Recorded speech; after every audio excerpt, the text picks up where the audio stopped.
मध्य प्रदेश सरकार ने महिलाओं की सुरक्षा और लाडली बहन योजना जैसी तमाम योजनाएं जो है महिलाओं के लिए लाई। वो जमीनी स्तर पर कितनी कारगर हुई ये महिलाएं ही बता पाएंगी। क्या लगता है मध्य प्रदेश में विधानसभा चुनाव है, जिस तरीके से शिवराज सरकार ने महिलाओं के लिए जो भी कुछ किया है, लाडली बहन योजना हो या तमाम योजनाएं हो, उज्ज्वला योजना हो, जमीनी स्तर पर कितना कारगर है?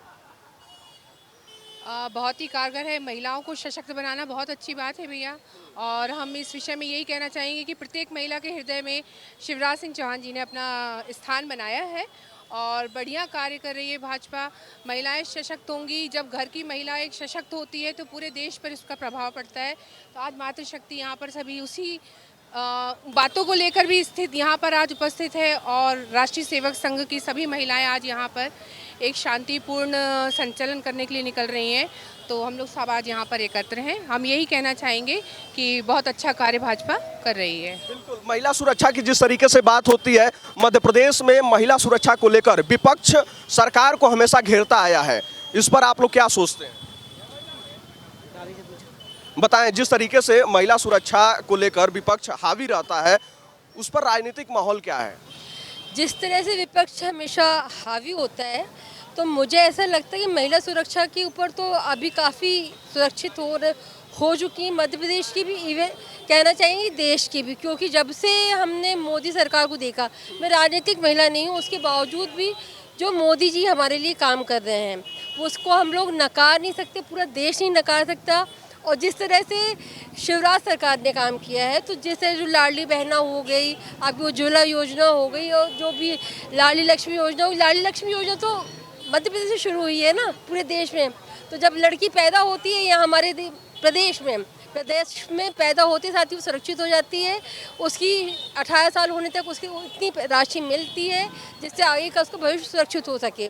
दूसरी हो गई कि अभी लाडली बहना योजना में जो उन्हें लाभ मिला है उससे सभी खुश हैं। और अतिरिक्त ये जो पैसा उन्हें मिल रहा है तो वो पैसा उनके बहुत काम आता है। और जिस तरह से हमारे आसपास के लोगों जिनको ये मिलना चाहिए सहायता, उनको मिल रही है, पूर्णतः मिल रही है, इसमें कोई शक नहीं है। और उज्ज्वला योजना तो मतलब घर घर में हम लोगों ने खुद देखा है कि कहाँ कहाँ पे सबको मिल रहा है उसका लाभ।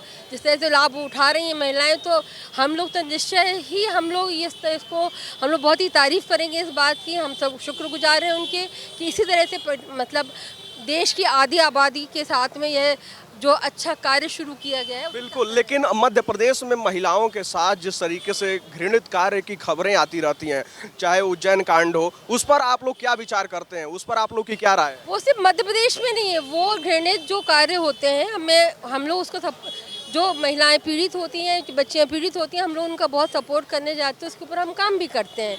लेकिन ये घृणित कार्य केवल यहाँ नहीं है, वो पूरी दुनिया में है, विश्व में है। यहाँ तक वो अमेरिका जो बहुत मॉडर्न देश कहलाता वहाँ पे भी है। तो इसकी सुरक्षा के लिए तो हम सबको ही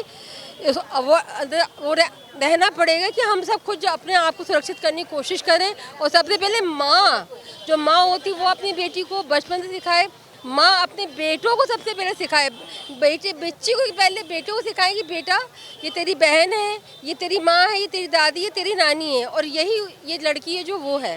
तो आपको बचपन से वो संस्कार देने पड़ेंगे। और ये संस्कार बहुत जरूरी है। संस्कार कहाँ से आएंगे? संस्कार अपने घर से आएंगे। तो मुझे लगता है कि सबसे पहले हम अपने आप को जिम्मेदार माने कि हमारी संस्कृति ऐसे कहाँ चली जा रही है जो इस घृणित कार्य को कर रही है। जी, आप भी कुछ कह रहे हैं? यही कह रहे थे कि नहीं, संस्कार घर से ही दिए जाएंगे तभी वो आगे बढ़ पाएंगे। सरकार अकेले क्या कर लेगी? यानी सरकार अकेले, पुलिस कोई कुछ नहीं कर पाएगा जब तक अपन उनको सुसंस्कृत नहीं कर पाएंगे। अपने बच्चों को ही सबसे पहले अपन अपने बच्चों को ही पहले उनको ही संस्कार। और भी महिलाओं से बात किया है इस मुद्दे पर, तो उनकी एक राय थी कि इन सब कारणों के पीछे नशेबाजी है। तो कई महिलाएं जो है शराबबंदी भी लागू करने की मांग कर रही हैं। आप लोगों को क्या लगता है? नशेबंदी तो हर हाल में होनी चाहिए, क्योंकि नशा जो बहुत बड़ा रीज़न है इस चीज़ का। तो इसके लिए हम लोग भी चाहते हैं।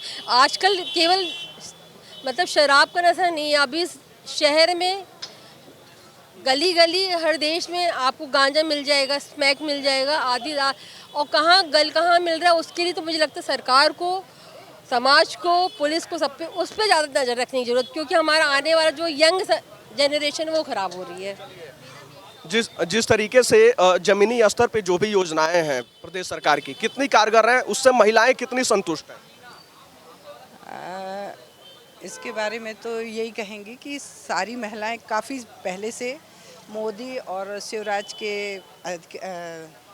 अधिकार साम्राज्य में सुरक्षित महसूस कर रही हैं और सारी योजनाएं काफ़ी हद तक कारगर हुई हैं और लड़कियां काफ़ी सुरक्षित महसूस कर रही हैं और इस सब के लिए मतलब परिवार और परिवार का माहौल काफ़ी हद तक काम करता है और प्रशासन तो ये है ही जिम्मेदार, मगर घर से ज़्यादा इसकी शुरुआत होती है। आप भी कुछ कह रही थी। हाँ जी, मैं ये बोलना चाह रही थी कि मोदी सरकार में महिला सशक्तिकरण को बहुत बढ़ावा मिला है।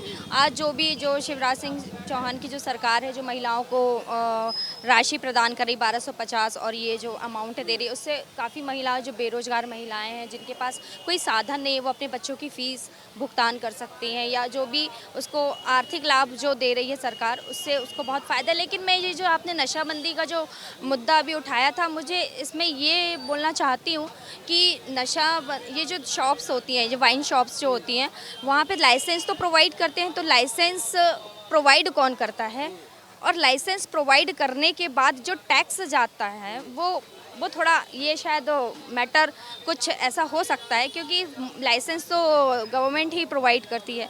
तो नशाबंदी के लिए तो सबसे पहले सरकार को ही सख्त होना पड़ेगा मेरे हिसाब से। तो इसीलिए तो महिलाएं जो मांग कर रही हैं सरकार से कि नशाबंदी लागू होनी चाहिए, तो आपकी क्या मांग होगी शिवराज सरकार से?